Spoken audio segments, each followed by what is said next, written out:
wrestling escape. Wow. It's the My Michelle Live podcast. My Michelle Live. Thanks for hanging out with us. Hey. I'm here with Adam Holtz. He is with Plugged In Movie Reviews, but he's kind of like my co-host come this time of the week where we take on movie news and reviews. This is Adam Holtz. Yep, Adam Holtz. Thanks for joining in. How you doing? I'm good. I was just having Max Headroom flashbacks with my shoulder. And actually, 3/4 of your audience probably has no idea who Max Headroom even is. I was in a meeting last week, and I was the oldest person in the meeting. I'm like, how did this happen? It's a little weird. How did this happen? I don't identify as old.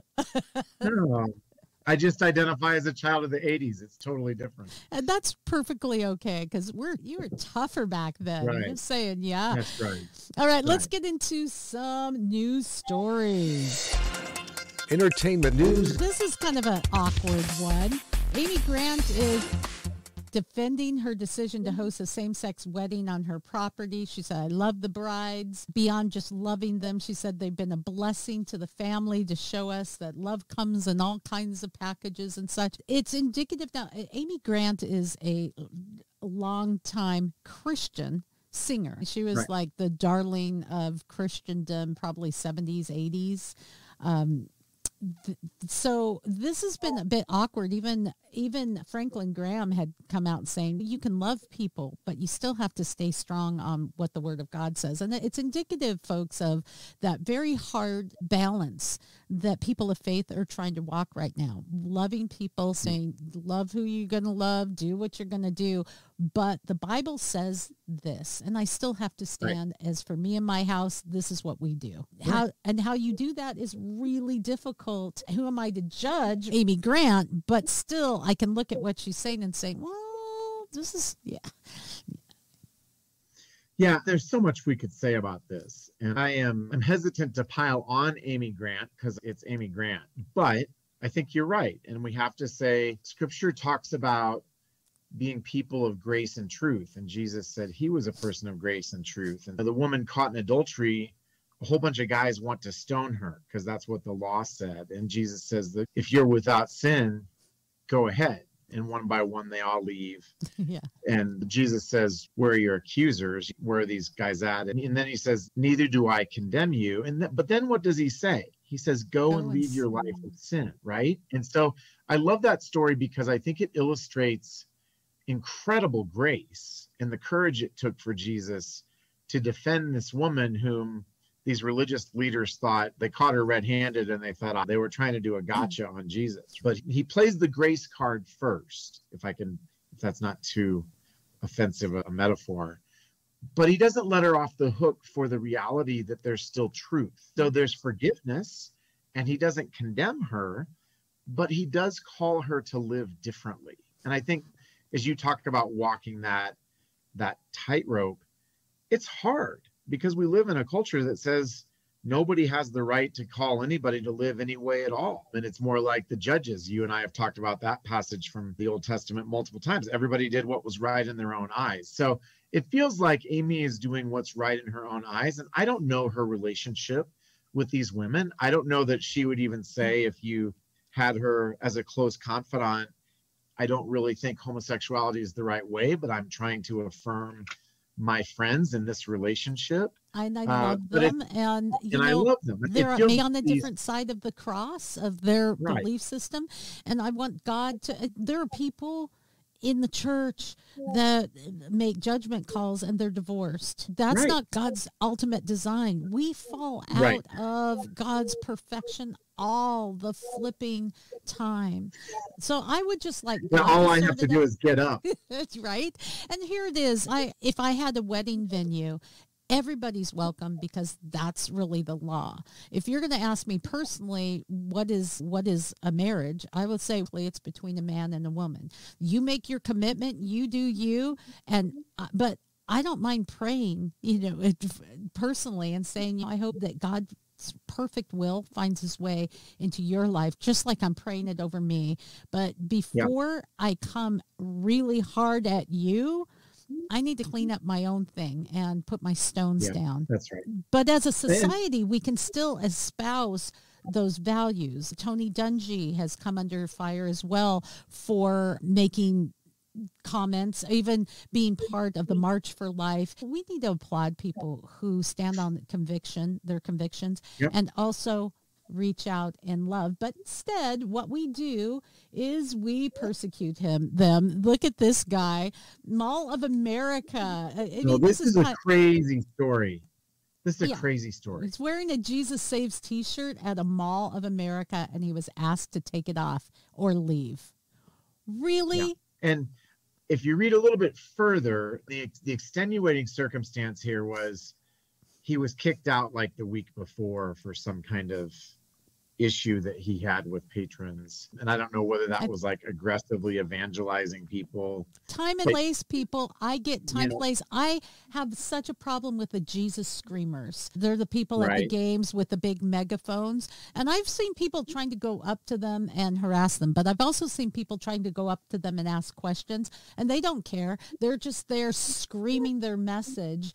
Time and place. I get it. But the fact that the guy has a Jesus Saves t-shirt alone, come on. No, and hear me, I'm not in any way, shape, or form trying to say that was okay. I think that we're seeing increasing intolerance in our country for Christians. And I'm not going to say that we're under persecution in the same way that somebody who's a Christian in China might be. At this point, we're not ending up in political prisons because of our beliefs. But I think the cultural climate is just growing increasingly hostile toward Christianity. I think we can lament that, and that's not a good thing, but I'm also mindful that Scripture says, don't be surprised when people hate you. Like, that we're proclaiming something that basically says, we all have a sin problem that needs to be dealt with, and you actually don't have the means to deal with it on your own. And instead, in our society, we're celebrating that sin and not allowing anyone else to say anything else. Final story I wanted to take on today is, you may know singer Kayla Jones. She was once a pussycat doll. She's discussing that she had 3 abortions, and she says, I regret it. One of them, she had huge complications. She could have died, but she said, you just go. No one tells you that you could have regret. No one tells you that it's painful. No one tells you that years later it's going to eat at your soul. And it's also eaten at the soul of America. It's one thing to say that I support choice, but it's a whole nother thing, Adam, when you don't allow people to have all the information so that you can make an educated choice. Your thoughts? Yeah, absolutely. And obviously abortion is one of the huge hot button issues of our time. But I also think it's unequivocal that God has made us in his image, and that every life has sanctity and dignity and value. And an unexpected or unwanted pregnancy, I'm not a woman, so I want to tread carefully, but I also would say that life has value, and that child didn't do anything wrong. And I appreciate when someone like this saying, what was her name, Kayla? Yes. That she has the courage to not just toe the progressive party line, because I've seen a lot of actors or actresses lately who've come out and, I had an abortion and I'm proud and thank goodness for that, or I wouldn't have had this awesome life that I have. And I'm like, you can't just say that with me too. Then I was on the casting couch and I was raped, but thank God, because if I hadn't been raped by Harvey Weinstein, I wouldn't have the awesome life and the career that I have. Yeah, no, it's we live in such a self-focused culture, and I'm looking at myself on the screen. It's me too, a different kind of me too. So nobody has this nailed.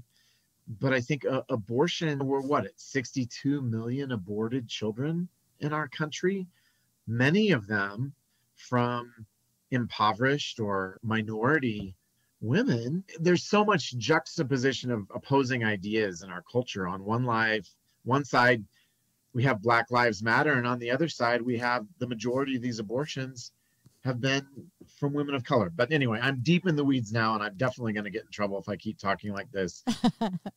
Every life has value, and I'm thankful for people who have the courage to stand up and say that. And we see that sometimes play out in movies as we go into our movie review, that lives matter, and people will put their lives, and first responders will put their lives on the line in order to save just one life.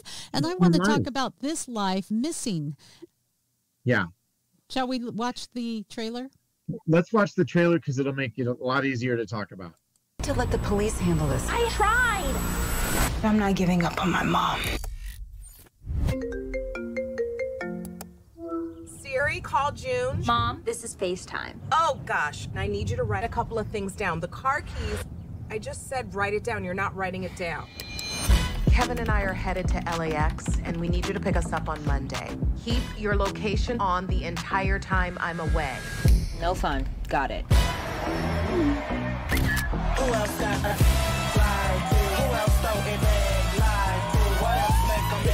Oh, there's some partying going on while Mom's away.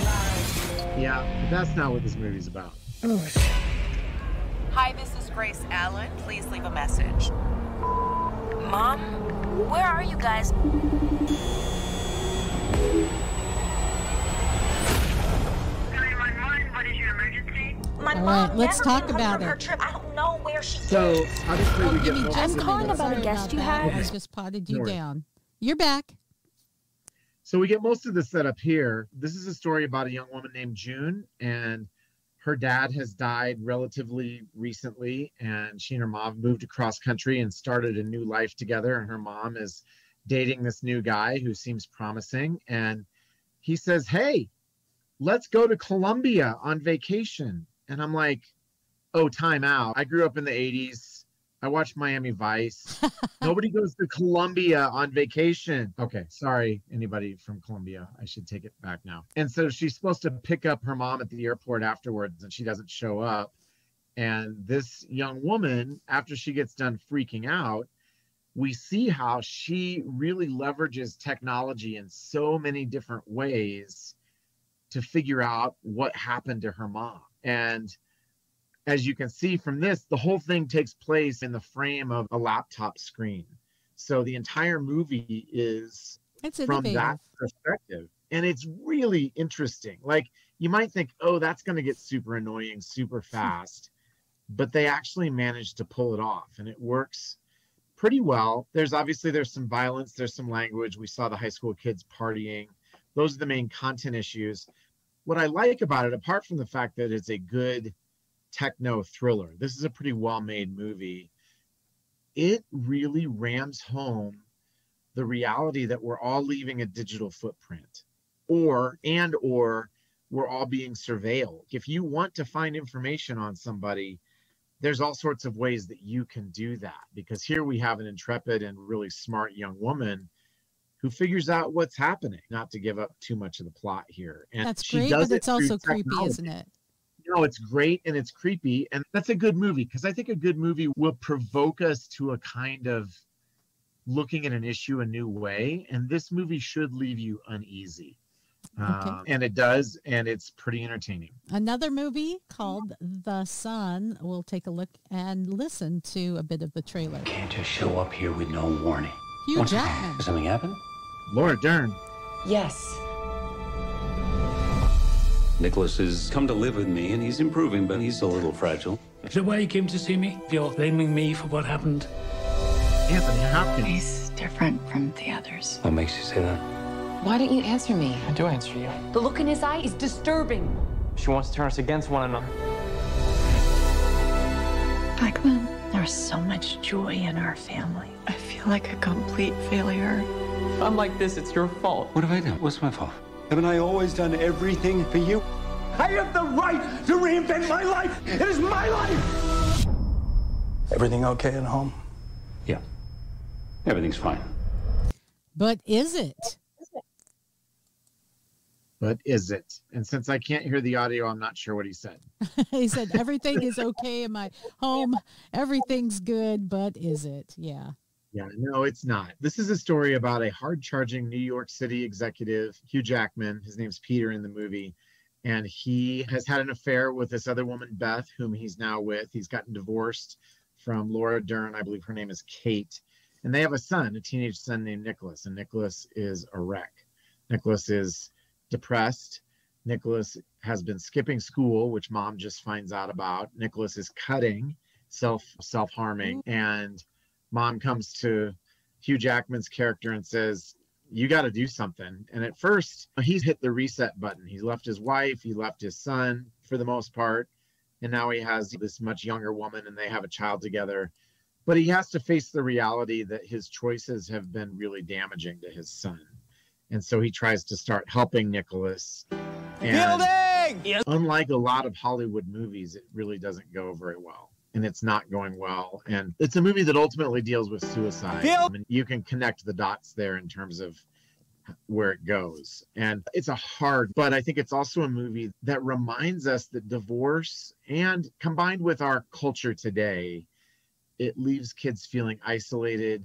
It leaves them feeling broken. We often hear the old saw that, oh, kids are resilient, they bounce back. I'm like, that may be true. Sometimes kids do bounce back and they are resilient, but that doesn't mean that they haven't endured tremendous wounding along the way. And especially if you have gotten divorced, if you are a child of divorce, you know that the Bible describes divorce in violent terms. It says it does a kind of violence. And there are victims. And I think that this movie does a powerful job of illustrating that, but it is not a feel-good movie by any stretch of the imagination. Well, neither is the subject matter, and neither is the fact that more children have killed themselves, and even as young as age 7, than ever before in the history of mankind, taking their own lives. Let's think about it, follow out our worldviews. We've all made mistakes. There is forgiveness and there is hope. But sometimes movies open the door to us being able to have that conversation. Can we end with a feel-good movie? Can we end with just a happy movie to a degree? Mostly. We're going to go with mostly as my final answer. Let's talk about Living. Okay. You going to play the trailer?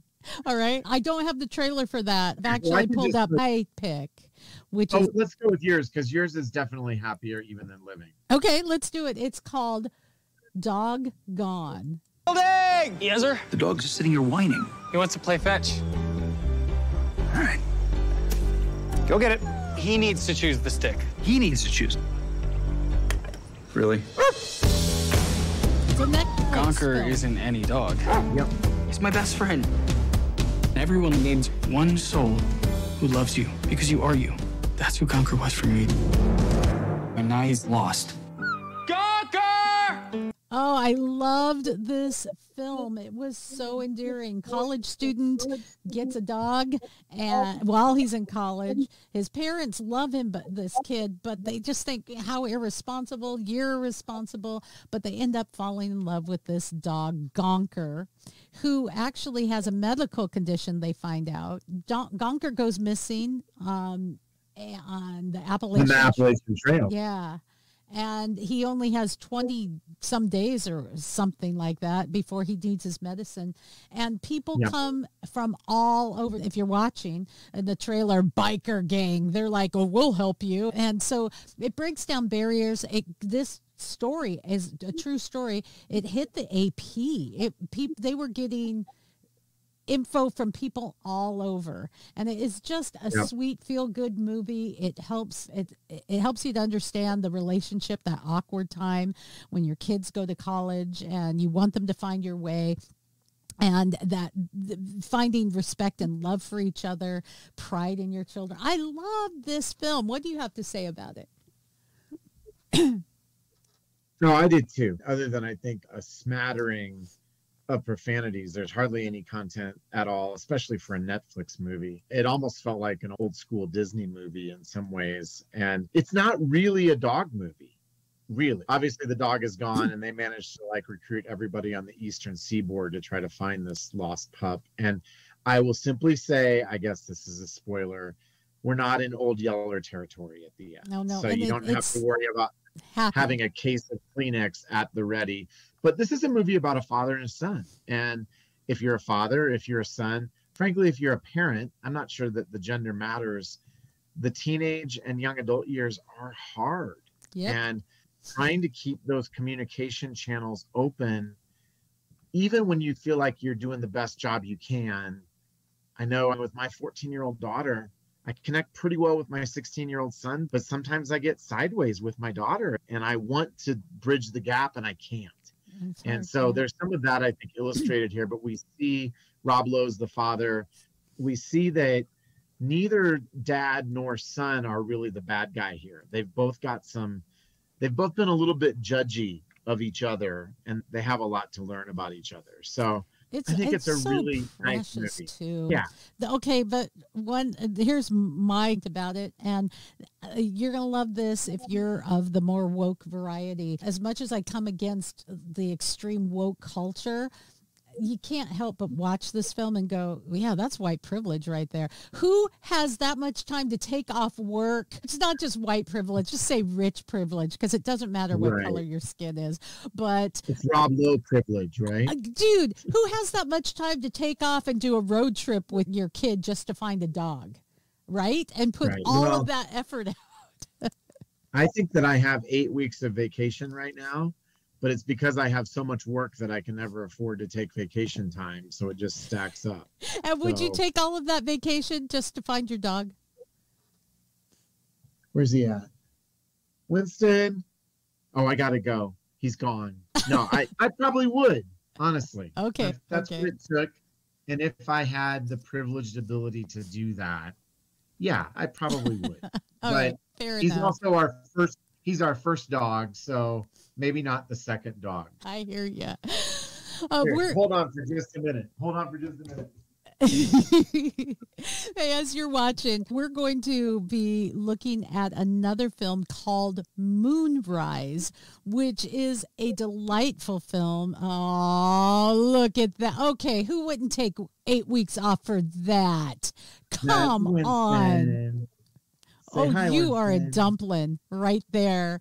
Yeah, so he's just gonna sit right here. the only thing that's almost as precious as a dog movie is a horse movie, and I was just mentioning Moonrise, which is it's like a Hallmark film and a faith adjacent film. It has good music. It's well acted. I really loved Moonrise. Let's talk about that next week. But in the meantime, in just a moment, we're going to talk with one of the actresses from the film, Rose Bianco, get a little insight into how this film actually was such a blessing to her. Now, it's not a Christian film, but she says it's the most Christian cast that she's ever been surrounded with. And so it's going to be really interesting. Hey, thank you. Well, can I plug one thing real quick? Plug away. So I also interviewed Granger Smith, who's a country artist, and he is a Christian, and he plays the main role, and that will be on the Plugged In show, I think, in the episode that drops in 2 weeks. So and that's going to be good. He did a great job. You can't always do those crossovers. He did it just fine. Yep. Adam, thank you for joining me. God bless you. My Michelle Live Entertainment Review. Thank you for joining us as Entertainment Review rolls on. There's a movie, you are seeing it pop up. They're doing one of the best jobs at marketing this movie, Moonrise, on social media, on commercials, on pop-up ads. So it has gained a lot of interest. It's the kind of movie that you just feel good about watching. I recently viewed it, and I have with us Rose Bianco, who is in the film. You see her beautiful face. It is quite familiar. Cobra Kai, many other movies, classically trained actress, producer, and an all-around beautiful person, because everything that I've seen on you just shows that you have such a heart. I am delighted to have you, Rose, and I'm interested in how you put so much heart. Is that part of your passion in acting? Oh, my goodness. What an intro. It is in acting, there's a thing called essences, and a person whose essence is maternal, which is mine is, and open-hearted, but also, it can be drama and comedy, because I have that same kind of maternal, but with little jokes. Because that's part of being in the maternal mode, right? If you don't have a sense of humor, your children will literally drive you crazy. And they may have already. And so there's humor in that as well, right? Yeah, yeah. And maternal is just one thing, but warm and kind. And I guess I'm just warm and kind, and I just emanate that. And those are the kind of roles I get. And if I was able to be a little sharper, maybe, and a little bit more professional and more businesslike or something, I get other types of roles. But my roles often reflect like who I am.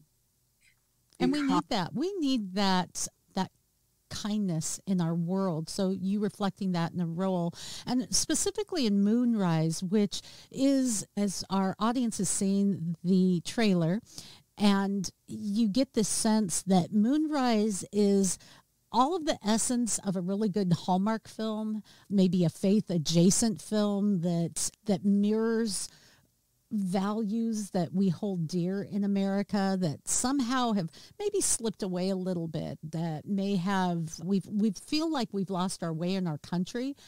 Hollywood, additionally, Rose, I was looking and talking to our audience about them losing millions upon millions of dollars in 2022. In fact, if I remember, the number we just quoted was like 5 billion, and Disney alone was 1.2 of that. How is that possible? I think it's because we've gone away from the things that people value the most. But I'd like your thoughts on it, being in the industry.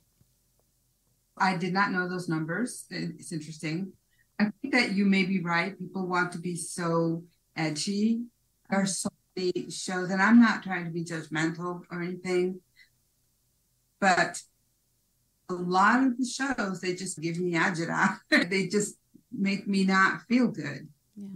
I'm not saying everything needs to be a feel-good movie, but they just don't have something that you can take home with you. Yes. That you can empathize with, that you can understand the situation that's happening. And drama was created to basically give people an opportunity to view their own selves on the screen and get understanding of the human condition. That's like drama, the history of drama, right? And there's so many things that have nothing to do with anything that we have any understanding of, nothing that we want to aspire to, nothing that we want to hold dear. It may be politics as well. Politics has seeped its way into everything, and sometimes our world and the things that we're dealing with don't have to do with politics, and we don't want to always be preached to. It doesn't help us, and it's unrelatable. And as you said, you used the word edgy. I think we do like to be edgy and to get that message out, but somewhere we lose such a big portion of our society that's just trying to get through their day, dealing with real life issues like Moonrise brings up, death of a spouse, dealing with loss, trying to find your way again, finding your passion, refinding your voice, and maybe finding faith. All of those things. I think that ultimately most people are on a journey of that, of finding peace and understanding and ultimately faith, however they want to characterize. That's an important part of life. And this movie, it's really interesting that you said it was like a Hallmark movie, faith adjacent. I think it is definitely faith adjacent, but we don't preach. It's the story of a man who is at a crossroads, and he needs to change his ways or he's going to have a miserable life, and he's going to be estranged from his children. And he needs to confront his own issues. I don't know how else to put it, but he's on a bad road right now. And I think a lot of people might recognize that. And it's just a beautiful film. And Ranger, unbelievable. Stunning. The cinematography actually is, I'll just say it, it's well beyond the budget. It really is. You cannot write, and you're a producer, you can't write into the plan a spectacular blow your mind sunset. That just is something that has to happen. And it happened for this film. Some of the stunning views. One of the lines of the film is, "This is the prettiest place this side of heaven." And you get that sense in the film. You have horses, you have kids, you have adults, you touch on everything that is important to our culture, and Moonrise does it beautifully. Your role plays a vital part, as you said, bringing that maternal, loving kind of guidance. And that was, in my opinion, a harder role than it would seem on surface, because as in real life, you want to be there for the people you love. How do you do that without being preachy, without overplaying your hand? And you show that kind of balance and restraint in the role. Thank you. Thank you.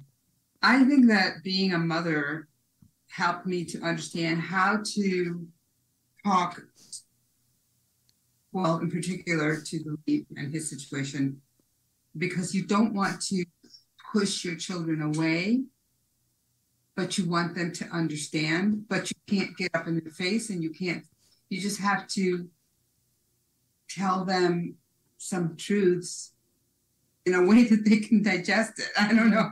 And wouldn't it be nice in real life if our lives came with scripts that could help us as well? Right. It'd be so great. Another aspect of the movie that I appreciated, that I think our audience may not really notice, is that there is a biracial element to the film that is not in your face biracial. Now, what I mean by that is a lot of what Hollywood has tried to do is show such diversity that it becomes overdone. It's not a true representation of life. And Moonrise, it's there, and you probably won't even notice it. It just looks like America. I appreciated that. And as a non-typically white woman in Hollywood, did you notice that? And did you appreciate that? I guess I noticed, because I think it was true to life, to the situation that it was in. And I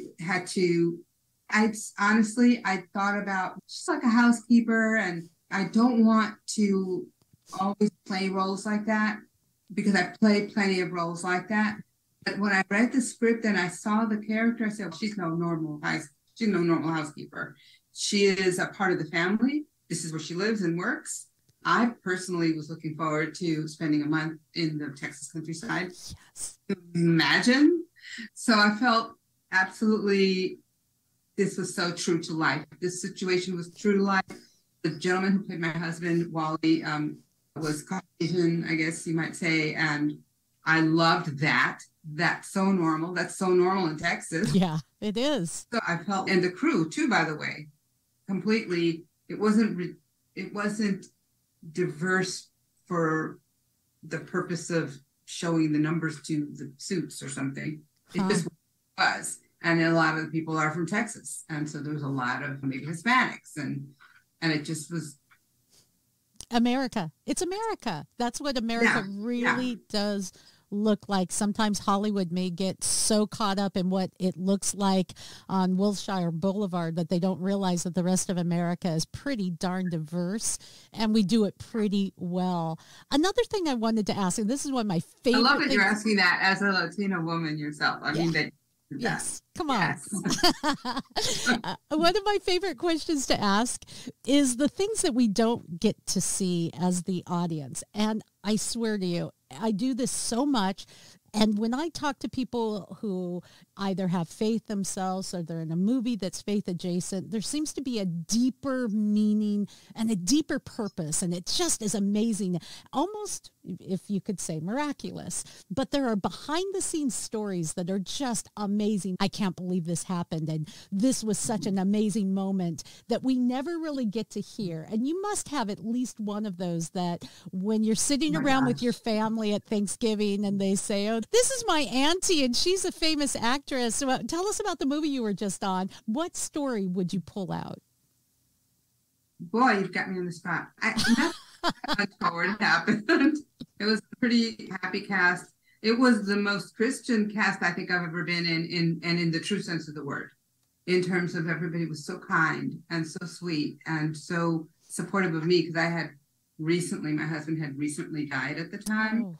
And it was a pretty difficult time, and everybody supportive and just almost circled around me sometimes. I could just feel that. I could feel that people were supporting me and holding me in their hands. The director, Vicky, she was so sweet. And by the way, this story is a little bit based on something that happened in her own life. It's a little bit fact-based, but it's so universal. The gentleman who is heartbroken and doesn't know how to go forward in his life. And so even that, like, I could take that into myself and see how I was able to find the faith to move on and be good with life. And so Rose, you're saying that not just you being able to take what you experienced and to put it in the role so that it can be useful to others, that maybe this role, that maybe there was some divine intervention in bringing you to this role. Yes, there was divine intervention in having me get the role at that time in my life. Wow. That's absolutely the truth. And so I guess that is the story that I would say, God put this role in my path and I needed it. I needed to get away from my house, because it was just the ghosts in my house. And it was the perfect thing to do at that time. That's amazing. Wonderful. And that's what I'd love for you to keep in mind as you watch Moonrise. You really need to enjoy this movie with your family. It is truly a family movie. It is engaging. It is really well acted. The music, I love country music. I just do. But that music, come on. And the lyrics, you can get lost in the lyrics. How often does that happen in the age of, oh, baby, come on. It is really good stuff there. That's Granger all the way. He's amazing. That was great. Did you get a few concerts while you were there? Yes, of course. I mean, it was all part of the movie. Yeah. Part of the movie was standing in the venue and watching the concert and going, oh my God. It's good stuff. It's America right there. Rose, I am just delighted to have spent this time with you. You made time for me today in the middle of the week. I appreciate it. Our audience appreciates it. And I know they're going to be even so much more engaged in Moonrise because we've gotten to talk about it and see that inside view. Thank you for all that you do, because in your roles, Rose, you do see a light. And I have been a fan of yours for a long time because of that. Thank you for what you do. I appreciate you. I appreciate you. And thank you for watching and listening and praying. God bless you. For more fun, go to mymichellelive.com.